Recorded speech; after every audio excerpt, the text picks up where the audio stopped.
Today we're going to replace the EGR valve on this GM 4.3 liter engine. Now you can see that this is a relatively new EGR valve and it's very straightforward to access here. So we can just release the little locking tab on the electrical connector, get that out of the way.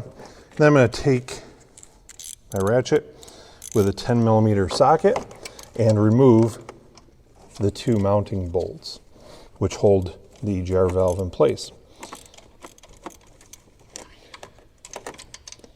So you can see this is a relatively new one here, but this is a sample I had accessible to me and just wanted to illustrate the process as we seem to receive some questions about these on our tech line. So we're going to illustrate what it takes to do this.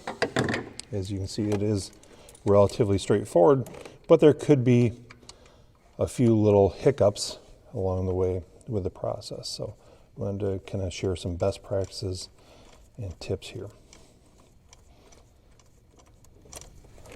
So we're removing the two bolts.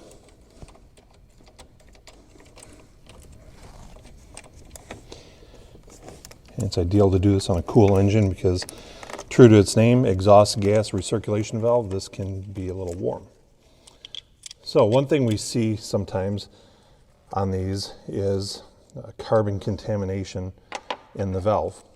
As we've got carbon coming through the intake towards the exhaust, if the valve is open, a piece of carbon could get stuck inside of here and hold it open.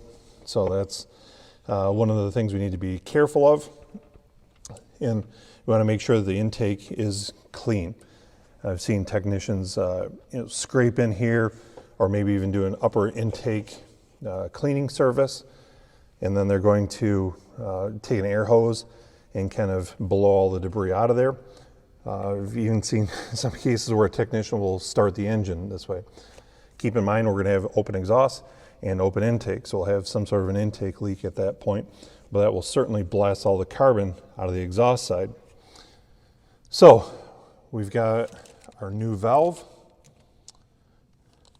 with our new gasket here, and so we're going to want to get them lined up, and then in some cases the technician might stick it to the intake here. I'm going to recommend that we don't use silicone though, because that can get ingested in an intake and potentially poison the O2 sensors, causing some erroneous readings.